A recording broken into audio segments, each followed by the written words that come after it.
네, 여러분 안녕하세요. 오늘은 시사 365 19 독도 특집 지문미 독도 강치요 한번 분석해 보도록 하겠습니다. 제가 또 독도 탐사대 대장 아닙니까? 제가 대장이거든요. 성북고등학교 울릉도 독도 탐사대.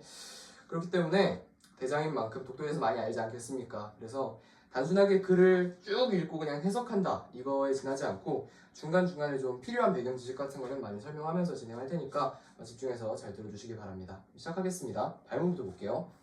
1905년 일본 시네마용 고시 다키시마 일본령 편입은 강치 때문이었다. 일단은 여기까지 보면은 시네마용 고시라는 걸 여러분들이 모를 수 있어요. 그래서 이야기를 해야 되는데 그 시네마용 고시 제40호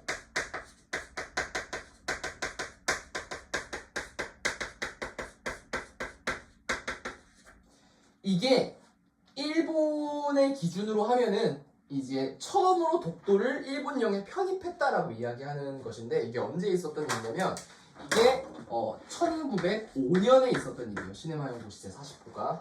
그래서 이게 일본이 뭐라 그랬냐면 무주지 선점이라는 말을 했습니다. 무주지 선점 원칙에 따라서 독도를 일본령으로 편입을 한 거예요.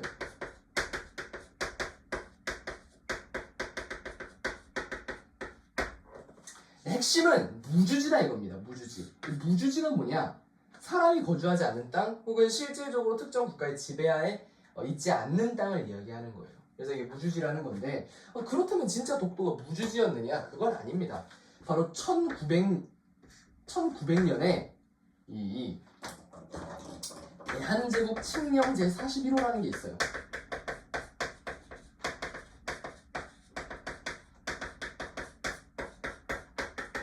그럼 여기 뭐라고 써있냐면 울릉군수는 죽도와 석도를 관할할 것이라고 써있어요. 그렇다면 석도가 뭐냐? 우리나라에서는 이걸 뭐라고 주장한다? 독도라고 주장하는 겁니다.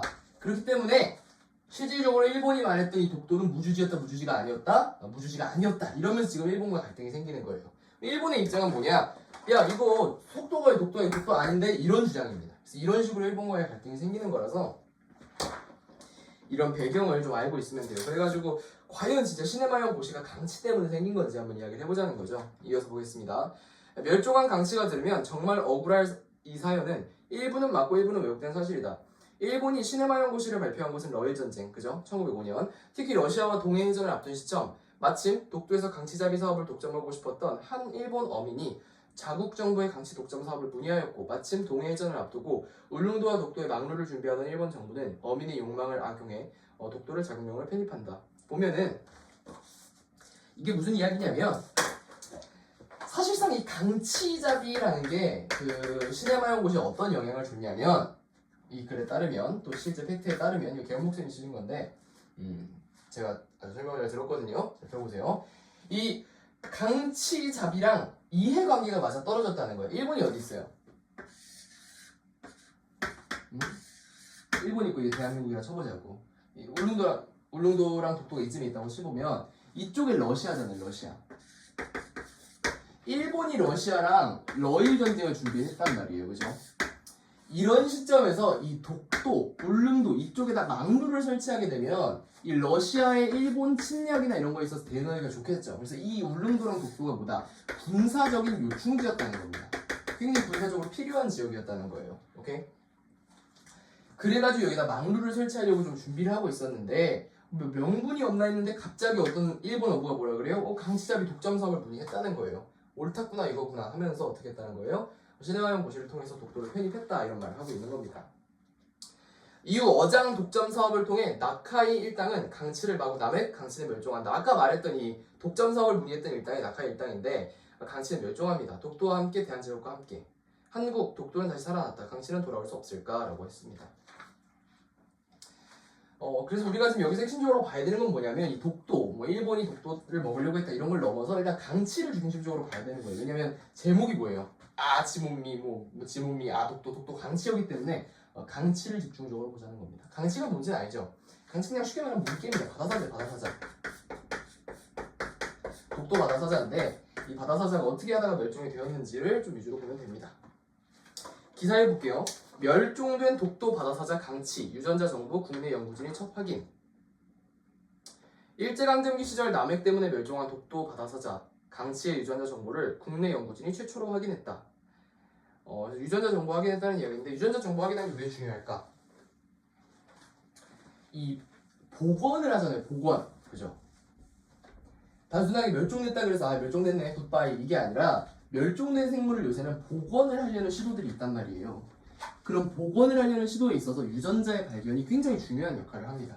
그리고 실제로 주라기 월드에는 어떤 내용이 나와요? 주라기 월드 공룡의 유전자를 발견을 하는 게 먼저란 말이에요. 공룡 복원을 하기 위해서는. 그죠? 그래서 거기서 공룡 유전자를 어디서 발견합니까? 바로 호박에서 발견합니다. 호박. 이 호박이 펌킨 아닌 건 알죠? 보석 호박에서 모기, 옛날에 공룡 피를 빨던 모기에서 그 공룡 유전자를 채취한단 말이에요. 그래서 여기도 마찬가지로 강치 유전자를, 그죠? 강치 유전자를 발견했다는 거예요. 실제로 울릉도 가보면 독도 박물관이 있는데 거기 가보면 이렇게 강치 전시관이 따로 있습니다. 그래서 거기서 이렇게 좀 유전자를 어떻게 채취했는지 이런 자세한 이야기도 좀 들어볼 수 있겠고요. 뭐 그렇습니다. 지난 2월 27일 해양수산부는 멸종된 독도 바다사자 강치의 뼈에서 유전자 정보를 확인했다고 밝혔다. 그래서 제가 얘기한 것처럼 어디서 찾았다? 강치 유전자는 뼈에서 찾았다는 뼈.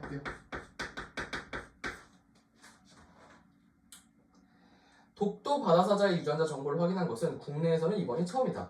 몸은 가늘고 짧은 귀와 꼬리를 가진 강치는 다 자란 수컷의 경우 2m 30에서 2m 50, 암컷은 1m 60에 달하는 생물이다. 강치는 과거 동해와 일본 홋카이도에 주로 서식했으며 한국에선 울릉도 독도가 최대 번식지였다. 그러나 일제강점기 시절 대량 포획된 뒤 개체수가 급감해 1990년대 중반에 절멸종으로 분류됐다. 강치는 일본에 의해 1903년부터 1941년 독도에서 남획됐다. 그러니까 남획이라는 표현을 잘 봐야 돼요. 남획. 뭐랑 비교해서 봐야 되겠어? 남획이라고 하는 거랑 포획이라고 하는 거랑 다르단 말이에요. 남획은 막 잡는 거예요. 남용 이런 말 들어봐서 남용, 약물 남용.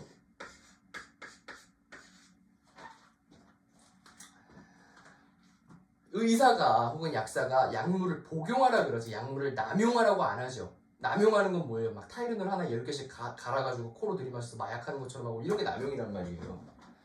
남획도 마찬가지예요. 포획은 할 수 있는 거예요. 포획을 한다고 해서 나쁜 게 아니야. 사람 먹고 살려면 포획을 해야 되잖아요. 우럭회를 먹고 싶은데 우럭을 포획해야 될 거 아니야. 그런데 남획이라는 건 뭐예요? 필요 이상으로 혹은 하면 안 되는 레벨의 수준까지 포획을 하는 걸 남획이라 그러는 거예요. 그래서 마찬가지로 강치를 남획했다는 거는 이건 진짜 말도 안 될 정도로 많이 잡았거든요. 여기 나오잖아요. 1904년의 경우 한 해 동안 3만 2천여 마리가 일본에게 남획됐다는 기록도 있다. 3만 2천 마리? 얼마나 많은 거냐면 강치가 꽤 커요. 실제로 독도 가보면 울릉도 가보면 실제 강치의 크기만한 모형을 전시해놓은 이런 인형 같은 게 있는데 크기가 한 저 2배만 하거든요. 크기가 저 2배만 한데 그거를 3만 2천 마리가 있잖아요. 그럼 진짜 좀 농담 조금 보태가지고 일반적인 학교 건물 있죠. 거기 안을 강치로 꽉 채웠다고 보면 돼요. 강치 시체들로. 그거를 잡았다는 거예요. 그만큼 잡았다는 거. 엄청나게 많이 잡았다는 거죠. 당시 강치 가죽은 최고급 핸드백을 만드는 데 사용됐고 이 핸드백은 파리 만국발람회에 출품돼 금상까지 차지했다고 전해진다. 그간 독도에선 독도 바다사자에 대한 1950년대 사진 자료와 일본의 남획 기록 및 증언 자료를 보유하고 있었으며 독도 바다사자의 멸종으로 인해 유전자원을 확보하지 못했다. 그래서 여기 보니까 또 한 번 이야기가 나오는데 지금 기사 1 같은 경우는 좀 과학 지문에 가까워요. 과학 지문에 가깝고 조금 더 뭐에 초점을 맞추고 있냐면 얘는 복원에 좀 더 초점을 맞추고 있는 녀석입니다. 어떻게 복원할 것인지, 그죠? 복원에 좀 더 초점을 맞추고 있는 녀석이라서 그런 거 위주로 좀 봐야 되는데 특히 어떤 부분을 좀 중점적으로 보게 되냐 바로 제네틱 리소스.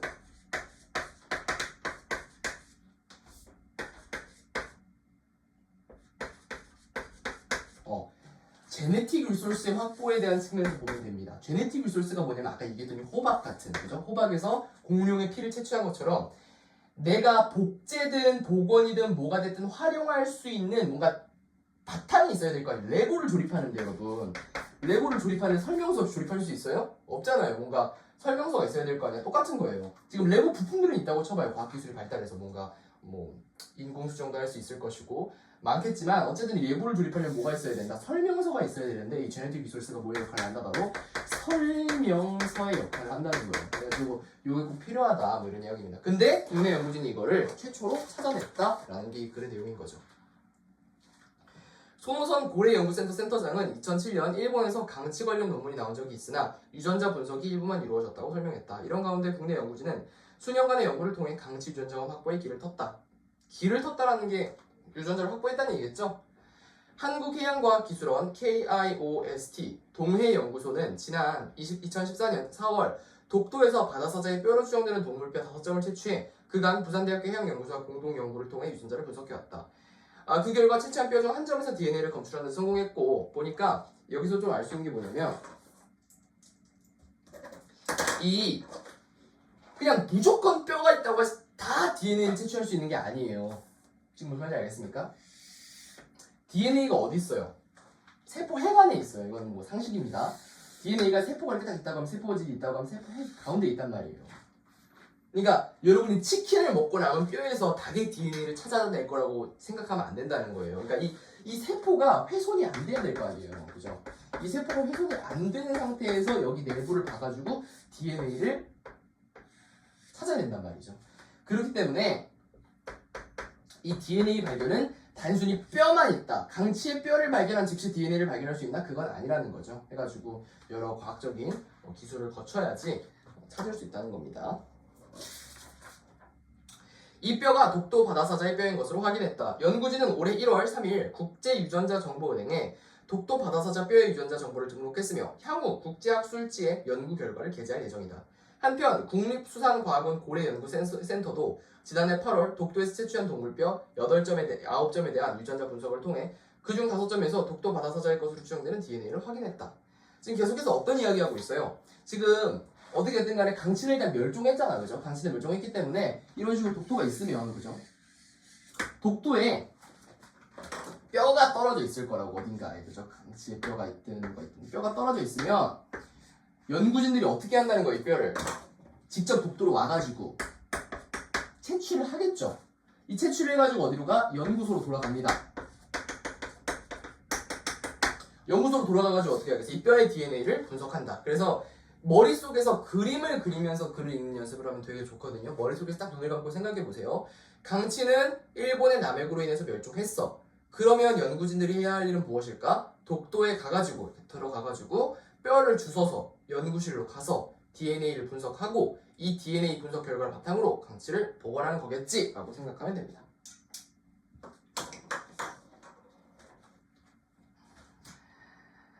그죠? 국립수산과학원은 본격적인 연구를 위해 지난해 11월 울산과학기술원의 개농 산업기술센터와 업무 협약을 체결했으며 앞으로 독도 바다사자 유전체 연구를 진행하여 전체 유전자 정보를 발견할 계획이다.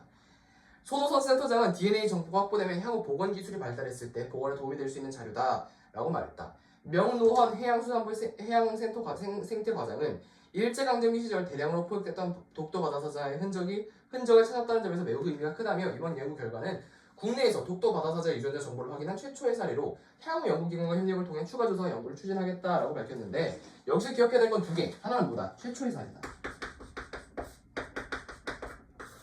국내에서 이런 식으로 뼈를 주워다가 DNA를 발견한 건 일단 최초 사례라는 거고 이 최초 사례인 걸 넘어서 이걸 또 어디 영향을 준다? 나중에 보건 사업을 하게 될 경우 이 보건 사업에 영향을 줄 수 있다라는 점에서 의미가 있다는 거죠. 그래서 이 크게 두 가지 부분에서 의미가 있다는 거예요. 그쵸. 사실 보건이라는 것 자체가 되게 필요하면서도 경계해야 할 부분입니다. 왜냐면 생각을 해봐요. 복원을 할 수 있는 기술은 언젠가는 개발이 될 겁니다. 아마 여러분들이 이 세상에 존재할 때 개발이 될 가능성이 높아요. 근데 과연 그런 기술이 개발됐을 때 복원을 하는 게 무작정 좋을 건가? 라는 생각은 듭니다. 왜냐면 그런 기술들이 악용이 되었을 때 상당히 위험해질 수 있어요. 왜냐면 그렇게 되면 생명에 대한 무게감이 떨어지는 효과가 생길 수 있거든요.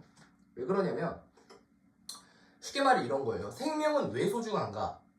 생명이 한번 사라지면 어떻게 되죠? 일반적인 보편적인 통념으로는 완전히 없어지는 거잖아요. 그죠? 예를 들어서 내가 키우던 고양이가 죽었어. 그럼 그 고양이는 영영 돌아오지 못하죠. 그렇기 때문에 살아생전에 그 고양이를 더 잘 챙겨주게 되고, 그죠? 고양이를 통해서 반려자라는, 반려동물이라는 생각도 들게 되고 라는 생각도 들게 되는데, 만약에 내가 키우던 고양이가 죽었어. 근데 회사에 가가지고 저 죽었는데 복원 좀 10만 원만 내세요. 네, 복원을 해줘. 매번 다시 새끼 고양이로 태어나. 똑같이 생긴 애가, 똑같은 DNA를 갖고 있는 애가, 행동 패턴도 비슷해. 그러면 우리는 옛날만큼 그 고양이를 잘 챙겨주게 될까요? 아닐 거란 말이죠. 어떻게 하겠어? 고양이가 병들었어, 가령. 뭐 치료를 할 수 있는데 치료비가 많이 나와. 그럼 만약에 진짜 만약에 보건 기술이 너무 보편화된 시대면 어떻게 할 수 있겠어? 그냥 죽이는 거죠. 왜냐면 얘를 죽이고 똑같은 새 놈을 복제하는 게 더 싸니까. 뭐 이런 식으로 굉장히 생명윤리에 대한 이런 가치가 훼손될 수 있어요. 그렇기 때문에 복원의 생명체 복원에 대한 문제는 여러분들이 좀 생각할 때 경시하면 안 돼요. 되게 좀 무게감 있게 생각을 해야 됩니다.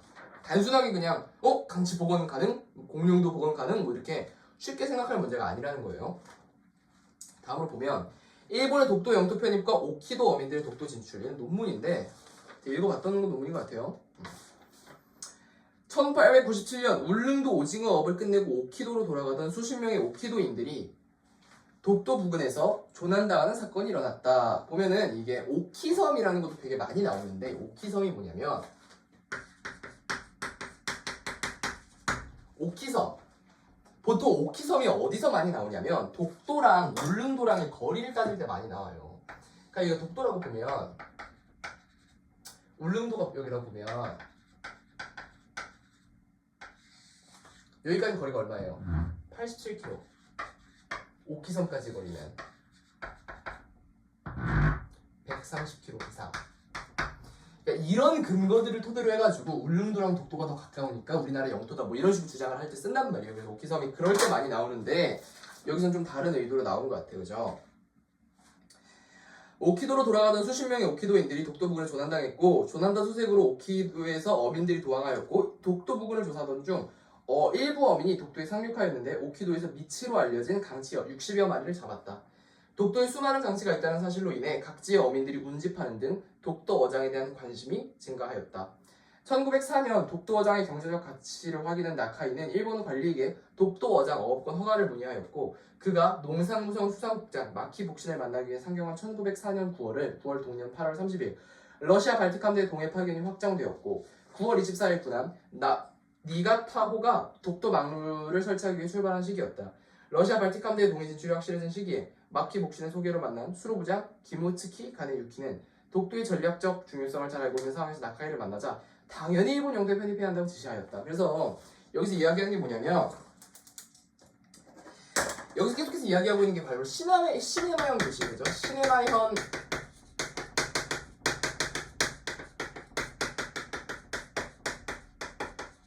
시네마현 고시 제40호가 어떤 배경으로, 어떠한 흐름으로 독도를 일본 영토로 편입하게 되었냐라는 거예요. 그게 그러니까 두 가지 이해관계가 맞아 떨어졌다는 거예요. 하나는 뭐 강치의 경제적 가치, 얘는 나카이 일행의 입장이겠죠. 강치가 너무 경제적으로 가치가 있는 거야. 지금 보니까 핸드백도 만들 수 있고 벨벽을 다 만들 수 있어. 오케이. 그런 경제적 가치가 맞아 떨어졌다는 측면 하나랑 또 뭐야? 바로 러일 전쟁이라는 거지. 러일 전쟁에서 망루 설치와 관련한 이해관계가 또 맞아 떨어졌기 때문이다.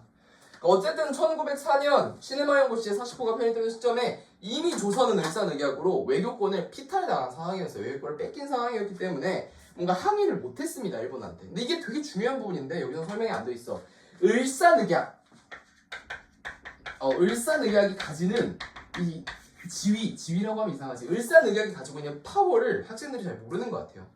그 을사늑약이라는 게 가지고 있는 건 매우 큰 힘입니다. 왜? 외교권을 뺏었기 때문에. 외교권을 뺏기잖아요? 그럼 항의를 못해요. 다른 나라와 이야기를 못한다니까요. 그러니까 일본한테 설사 시네마현 고시의 40호로 독도를 억울하게 뺏겼어도 항의를 못한단 말이에요. 그게 가장 무서운 점인 것이고, 그래서 항의를 못했고 우리나라도. 어찌되었던 간에 이 이야기를 아까 했지만 좀 더 보충해 설명을 하면 결과적으로 그거예요.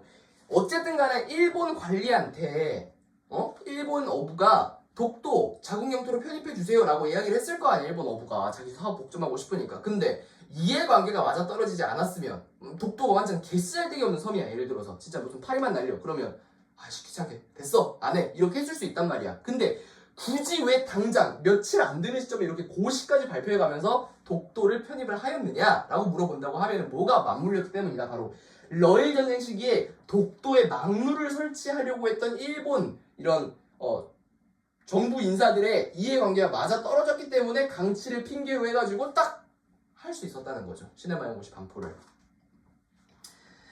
이런 이해관계가 좀 얽혀 있다라는 이야기입니다. 그죠? 그리고 나서 실제 독도에 가잖아요. 저 막루터를 볼 수가 있습니다. 실제로 제가 독도를 몇 달 전에 갔다 왔는데, 그죠? 가보면 막루터가 있습니다. 실제로 유튜브 채널에 있는 독도 브이로그 보시면 나와요. 막루터가 있어요. 그래서 그런 거 한번 보면 좋겠고. 이렇게 일본은 어장 독점화를 노린 어민이 어장 허가권을 문의하자 독도가 무주지라고 알려주며 영토 편입원을 일본 정부에게 청원하도록 지시하였다. 그러니까 이거예요, 바로. 그러니까 여기서 말하는 게 바로 무주지라는 거예요, 무주지. 그죠? 아까 설명했죠, 무주지. 다시 한번 얘기하면 무주지라는 게 되게 중요한 거예요, 무주지. 아무 누구의 땅도 아니라는 거예요. 주인 없음, 쉽게 말하면.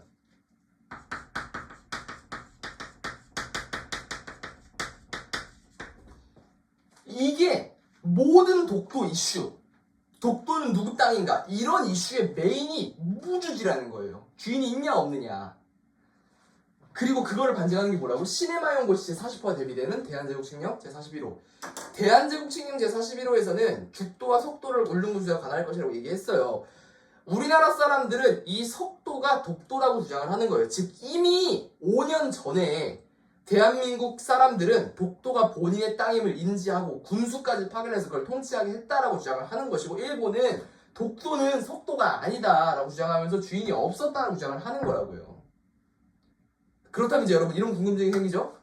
속도는 진짜 독도인가? 왜 속도라고 불렀을까? 그렇다면 독도 이름은 뭘까? 이런 것을 제가 지금 연구를 하고 있어요. 그래서 아무도 바라지 않겠지만 기회가 된다고 하면 나중에 책자가 나올 거거든요. 그 책자를 한번 읽어보시면 왜 속도, 독도? 속도는 왜 독도지? 이런 궁금증을 해결할 수 있습니다. 그래서 제가 쓰는 글을 한번 나중에 읽어봐 주시면 좋겠고요. 어쨌든 일본의 주장은 뭐였다? 무주지, 즉 주인이 없으니까 정부한테 얘기해서 우리가 독도를 먹자, 뭐 이런 주의였다는 겁니다. 그죠? 나카이는 1904년 9월 29일 리안코도 영토 편입 및 대화원을 내무외성 농상무 세 대신에게 제출하였다. 여기서 나카이는 독도가 일본 이즈모국 마세에서 108리, 조선 죽지변에서 118리로 일본과 가깝기 때문에 일본 영토라고 설명했다. 사실 이것도 말이 안 되는 거죠. 실제로 울릉도와의 거리가 훨씬 가까워요. 오키섬보다. 이 주장에 근거하여 가계 결정에서는 1903년 나카이 요자부로라는 자가 이 섬에 이주하고 어업에 종사한 것은 관계 서류에 의해서 밝혀지고 국제법상 점령의 사실이라고 인정된다고 일본 영토를 결정하였던 것이다. 그래서 이제 여기서 좀 복잡한 이해관계가 좀 얽혀 있는데, 어쨌든 간에 무주지라고 했잖아, 독도가. 주인 없어. 그러면 일본 영토로 편입하게 된 근거는 뭐냐? 자, 잘 들어야 돼요. 오케이, 주인 없는 것까지는 맞아. 일본 입장에서. 오케이, 독도는 주인 없었어. 근데 주인 없는 땅이 맘대로 막 자기 땅이라고 편입을 못 하잖아요. 무슨 말인지 알겠죠? 야, 주인이 없다고 길바닥에 100만원 떨어져 있어. 주인이 없어. 무조건 내 건가? 그건 아니란 말이에요. 그렇다면 왜 독도가 일본 땅이라고 일본은 주장하는가? 왜 어떻게 편입을 했는가? 야, 첫 번째로 뭐? 가깝다. 지리적 인접성을 얘기하는 거예요. 지리적으로 일본이랑 가까우니까 일본 땅으로 편입하는 게 맞아요. 두 번째로 뭐 얘기하는 거예요? 바로 나카이 일행입니다.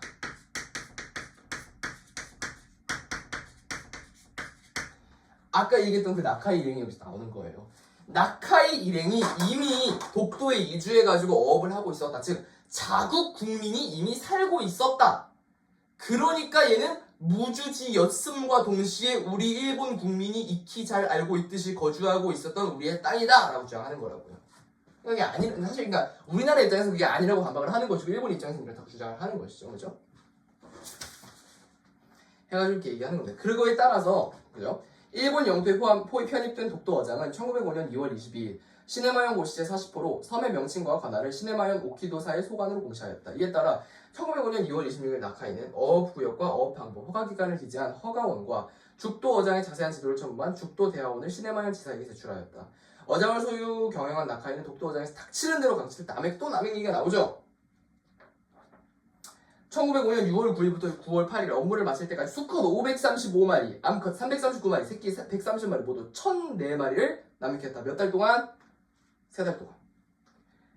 시네마현과 약속한 제한 두수의 포획 두수 중 73%가 암컷과 새끼였다. 아니야, 잘말했다. 시네마현과 약속한 제한 두수 500두의 2배였다. 그죠? 그러니까 500두만 포획하기로 약속해놓고 1000도 포획했다는 거예요. 2배나 했다는 거죠. 1906년 수컷 488두, 829두, 602두 새끼 총 1919두로 전년도의 2배. 그러니까 원래 약속한 건 몇 마리? 500마리. 근데 1000마리 포획했다가 그 다음엔 2000마리. 심지어 다 새끼. 부러졌네?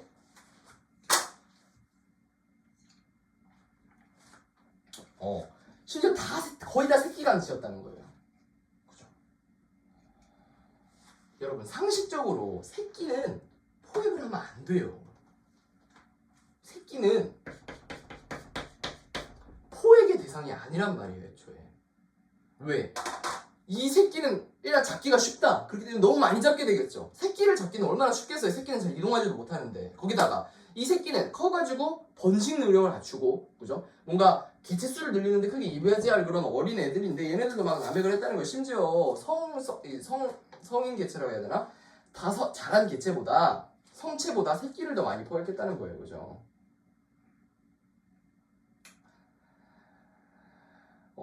중략, 독도가 자신의 공로로 편입되었다는 과시욕과 자만 또는 독도를 빼앗길지도 모른다는 불안감으로 독도 어장을 남획했다. 그렇다면 왜 남획을 했느냐?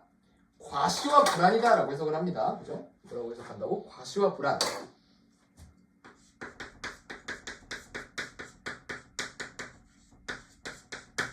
과시와 불안이라고 해석을 하는데 일단 과시하고 싶은 거지. 난 이 섬 하나를 먹었다. 난 이 섬 하나의 주인이야. 이 파라다이스, 그죠? 강치가 있고 물고기가 풍부한 이것은 나의 섬이다. 뭐 이러면서 좀 과시하기 위한 욕구로 엄청나게 많이 잡았다는 거. 그 다음에 불안. 다시 뺏길지도 모른다. 이런 걸 뭐라 그래요? 쉽게 말해 뽕뽑기.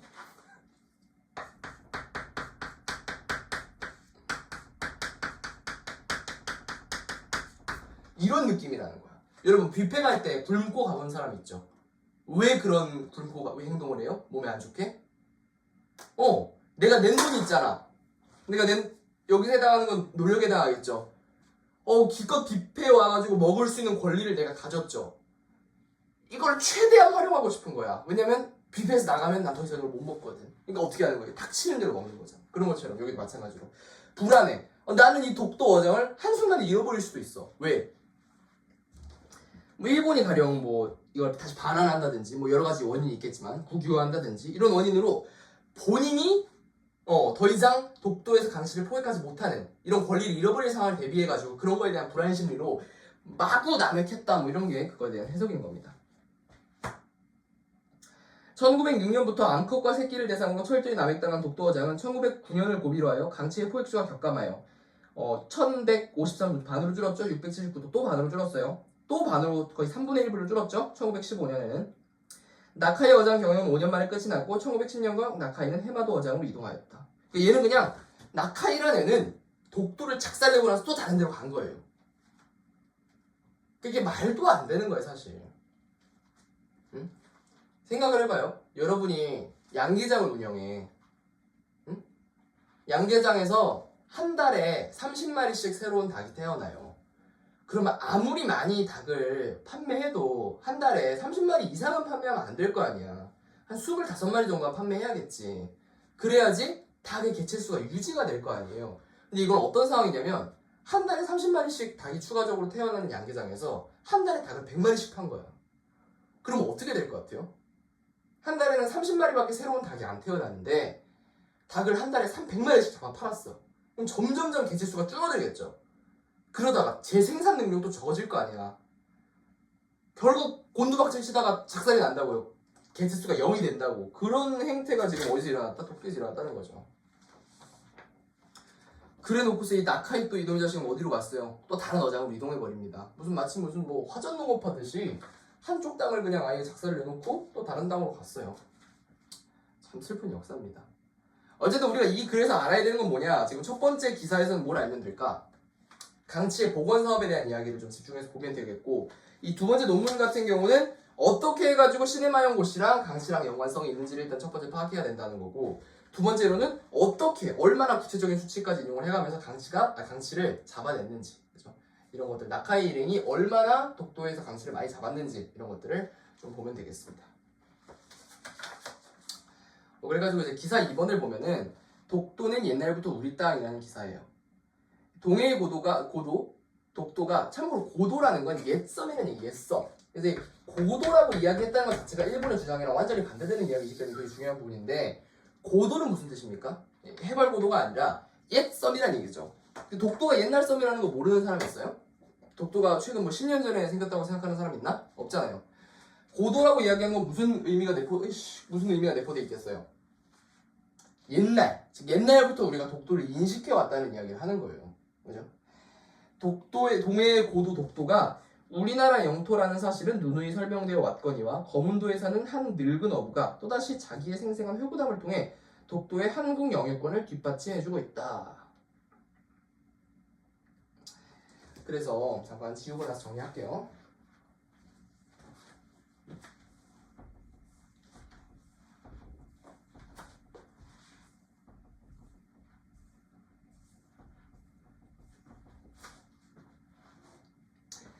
이 독도는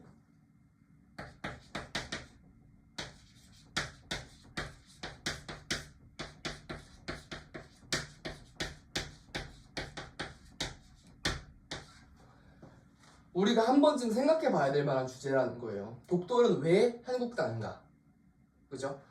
그러니까 우리가 세뇌를 받듯이 어렸을 때부터 들었을 거예요. 그죠? 독도는 누구 땅? 한국 땅! 이렇게 그렇게 얘기를 안 하면 뭔가 얻어 맞는 것처럼, 그죠? 뭔가 친일 행위자 뭐 이런 것처럼 낙인 찍히는 것처럼 독도는 무조건 한국 땅이라는 걸 되게 우리가 고정적으로 알고 있었단 말이에요. 근데 일반적인 사람들은 독도가 왜 한국 땅인지를 몰라요. 모른다는 아니야. 이유는 대충 알아. 근데 그 이유를 제시했을 때 일본이 하고 있는 현재의 반박으로 내가 받아치잖아요. 그럼 모두 무너집니다. 가령 이런 거야.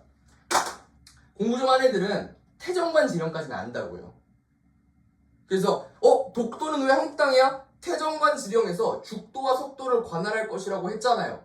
그러니까 독도 우리 땅인 거 아니에요? 오케이, 거기까지 좋아. 근데 그렇다면 속도가 왜 독도인데? 엥? 그러게요? 이러면서 무너진다고요. 그래서 그러면 안 된다는 거예요. 핵심은 뭐야? 한국 땅인지를 왜 물어봤을 때 명확하게 틀리지 않은, 그죠? 올바른 근거를 바탕으로 대답을 하고 그거에 대해서 정확하게 알고 있어야 된다는 거예요. 실제로 이거는 우산도는 왜 독도인가라는 서적을 쓰신 이 교수님의 의견이기도 한데 제가 인용을 하는 건데, 내가 제대로 모르고 있는, 어설프게 알고 있는 상태에서 일본인들한테 독도가 우리 땅이라는 주장을 했다가 일본인들의 반박에 대답을 못하면 그거는 마치 무슨 꼴이냐면 우리가 마치 독도가 우리 땅이 아닌데 일본한테 어거지를 주장하다가 참교육당한 그런 느낌으로 보여줄 수 있다는 거예요. 그래서 독도는 왜 한국 땅이냐라고 물어봤을 때 그거에 대한 답변은 굉장히 근거가 있어야 되고요. 그 다음에 반박당하지 않을 수 있도록 또 왜 그런지 정확하게 알 수 있도록 우리가 대비를 해야 된다는 거고, 그거에 대한 일환으로 독도가 우리나라 영토라는 사실을 반증해줄 어부 이야기가 소개되는 겁니다. 어부 이야기. 되게 유명한 얘기예요. 어부 이야기. 읽어볼게요. 자, 거문도 소도리에 사는 올해 87세 김윤삼 노인은 참고로 올해 87세라는데 이거 1962년 신문이거든요. 그래서 지금은 당연히 돌아가셨겠죠. 여름철에 1000석짜리 무역선 5, 6척이 원산을 거쳐 울릉도에 도착하여 그 울창한 나무들을 찍어 뗏목을 지었다. 날이 맑을 때면 동쪽 바다 가운데 어렴풋이 보이는 섬이 하나 있었다. 나이 많은 뱃사공에게 저것이 무엇이냐 물었다. 저 섬은 돌섬인데 우리 거문도에 사는 할아버지 때부터 저 섬에 많은 가재를 잡았다고 가르쳐 주었다. 돌섬.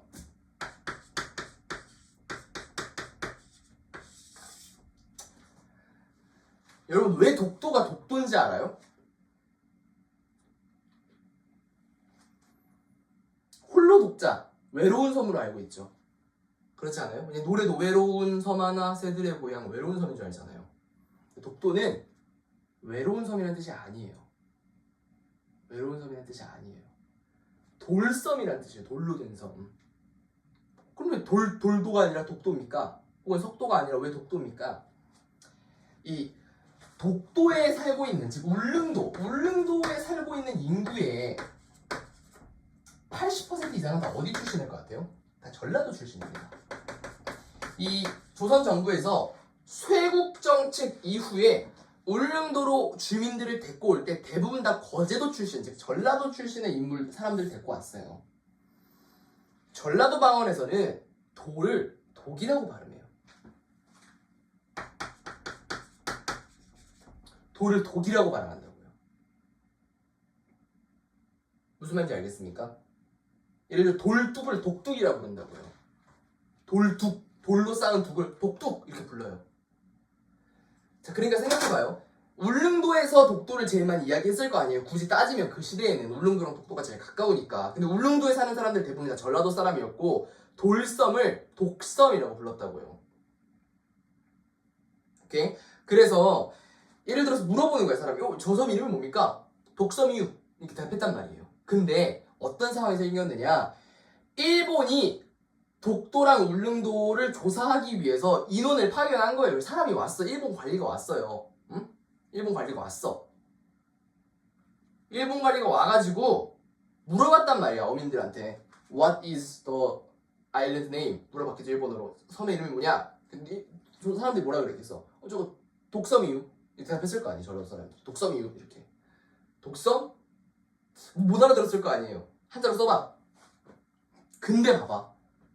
돌섬이면 돌을 썼겠지만 독섬이라고 부르니까 일단 한자로 어쩔 수 없이 홀로 독자를 썼다고요. 그 다음에 섬을 써야 되는데 섬이라는 한자가 무지하게 복잡한 한자예요. 실제로 한 획수만 해도 30획 이상 돼요. 그러니까 뭘 썼다? 섬 도자를 썼다는 거예요. 그래서 독도가 되었다는 거예요. 다시 처음에 어민들이 돌섬 불렀다고요. 독도를. 근데 울릉도에서 많이 불렀는데 울릉도의 80%는 어디 출신? 전라도 출신. 전라도 방언에서는 돌을 독이라고 불러요. 그래서 독섬이유, 독섬 이렇게 불렀는데 일본 관리가 와가지고 써봐라고 했더니 생각나는 독자는 홀로 독자밖에 없었고, 그리고 나서 섬을 쓰려고 봤더니 섬 한자가 너무 복잡해서 돌을 썼다. 그래서 독도가 됐다. 이게 가장 일반적인 이런 설이에요. 그렇죠? 그래가지고 어쨌든 독도라는 말이 고착화됐다는 건데, 그래서 여기 돌섬이라고 나오는 거예요. 헷갈릴까봐 얘기하는 겁니다.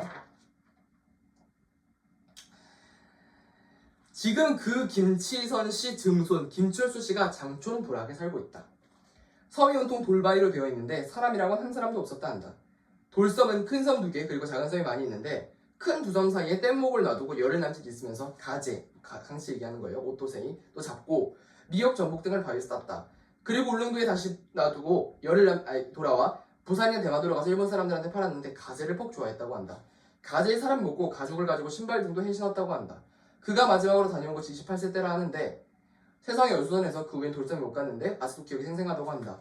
우리가 잡은 가재를 일본 사람들이 돈과 물건을 주고 사갔는데 그때 일본 사람은 돌섬을 알지도 못하고 있었으며 돌섬에서 일본 배조차 본 일이 없는데 그 섬이 일본 섬이라니 고약한 일이라고 김노인은 흥분한 것이었다. 그러니까 이때 당시 일본 사람은 독도를 몰랐다는 거예요. 누구는 알았다. 그러니까 핵심은 이거야. 한국인은 알았어. 그러니까 조선인은 알았는데 일본인은 몰랐다는 거예요. 그럼 애초에 일본이 주장한 무주선지 원칙이 말이 안 되는 거예요. 지들이 몰랐고 우리나라가 알았으니까. 그러니까 이거에 대한 증언이에요. 그러니까 이렇기 때문에 일본의 시네마현 고시를 통한 독도 편입은 부당하다라고 주장을 하는 겁니다. 지금 무슨 말인지 알겠죠? 그래서 여러분이 그런 생각을 하나 가질 수가 있어요. 이건 굉장히 중요한 문제인데 이렇게 생각할 수 있지. 사실상 한국 조선도 한때 일본 땅 아니었습니까? 왜? 식민지가 됐으니까. 그죠? 한때 일제강점기 때는 조선도 일본 땅이었다라고 볼 수 있어요. 근데 왜 지금은 대한민국이 일본 땅이 아니죠? 포츠담 조약 이런 것들을 통해서 2차 세계대전 종전 이후에 패전국이라는 이유로 일본은 모든 식민지를 상실합니다. 그죠? 모든 식민지를 상실해요. 근데 그렇게 따지면 독도도 당연히 한국땅으로 반환이 돼야 되는 거 아닙니까? 라고 주장을 해야 되는 거죠. 근데 왜 독도 가지고 일본은 아직도 저 모양일까요? 바로 한일 합병, 즉 본격적인 식민지화 이전에 이미 무주지라는 논리를 바탕으로 자국 영토로 편입했기 때문에 이게 식민지의 위상을 갖지 않는다고 보는 거예요, 일본 사람들은. 그러니까 이런 거지. 맞아, 우리 조선 식민지 지배했어, 한국 식민지 지배했어, 인정할게. 그래서 해국산 도토리를 맞고 반환을 했지. 그런데 독도는 그게 아닌데? 독도는 식민지화 아니야, 원래 우리 땅인데, 무주지에서 우리 땅인데, 이런 식으로 우기는 거예요. 그래서 그런 식으로 반환이 안 됐다는 겁니다. 그래서 밑에 질문 부분 보고 마무리할 겁니다. 논문을 통해 강치가 사라지게 된 과정을 한국 역사 관련주로 설명하시고. 너무 쉽지. 어떻게 해야 돼요? 맨 처음에 일본 어민들이 우연히, 여기 핵심은 모든 건 다 우연이 있어요. 우연히 일본 어민들이 우연히 독도로 갔겠지. 독도를 가서 뭘 받겠어요? 강치를 받겠죠. 내가 좋아하는 강치네? 잡아. 엄청 많이 잡히네? 많이 잡아. 일본으로 갔어. 나카이링이 생각을 합니다. 이거 여기 우리가 독점을 하면은 떼돈을 벌겠는데? 일본 정부한테 가요. 안녕하십니까. 저희가 저 독도 쪽에 어업권을 좀 독점하려고 하는데 가능하겠습니까? 일본 정부도 생각을 합니다. 뭐라 그래야 돼? 일본 정치인이 아니지. 일본 일본 공무원들 이렇게 생각하겠죠. 오케이, 독점 사업을 문의했어. 야, 생각해보니까 우리 지금 러일 전쟁 중이고 독도 쪽에 망부 설치를 고민하고 있는 시점이잖아. 그러니까 우리 이걸 계기로 해가지고 쟤한테 사업권도 주고 일본이 아예 독도를 자국 영토로 편입을 하면은 훨씬 이득이겠는데, 오케이, 이해관계가 맞아 떨어진 거지. 그래서 어떻게 한다? 독도를 시대만의 고시를 통해서 일본 영토로 편입한다. 그러니까 나카이 일행은 아싸 어업을 시작하는 거야. 근데 하면 할수록 어떤 생각이 드는 거야? 내가 이 섬을 먹었다, 이 섬은 내 거야 하면서 뭔가 이 섬의 끈을 놓치고 닥치는 대로 포획을 하는 거지. 그러면서 또 한편으로 드는 생각은 또 뭐다? 불안감. 이러다가 일본이 다시 이거 뺏으면 어떡하지 나한테? 그 전에 뽕을 뽑아야겠다. 닥치는 대로 잡아드립니다. 새끼 포획 제한 두수 전혀 고려하지 않습니다. 닥치는 대로 다 잡아드리고 결국 강치는 어떻게 된다? 멸종하게 된다. 그게 이야기고요. 이렇게 정리하면 되고, 2번 김노인의 인터뷰와 논문을 종합하여 독도 어업이 갖는 역사적 의미를 서술하라. 독도 어업이라는 거는 신일마연고시에서 주로 얘기했던 부분, 조선은 독도를 몰랐다, 독도는 무주지였다라는 것을 반증합니다. 반증이 아니지, 그것에 대한 반대의 근거가 됩니다. 인지하지 못했다. 그럼 독도에 가서 어떻게 어업을 합니까? 또 일본인들은 그걸 옛날부터 인지했다. 그런데 왜 어업을 안 했습니까? 이런 식으로 어업 활동을 그 섬에 가서 했다는 것 자체가 조선에서 그 섬을 인식하고 있었다, 즉 무주지가 아니었다, 신해마용고시는 잘못됐다라는 것을 증명할 수 있는 역사적인 의미가 되는 거죠.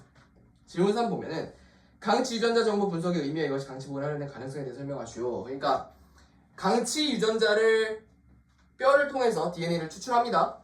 그러면 나중에 복원 기술이, 그러니까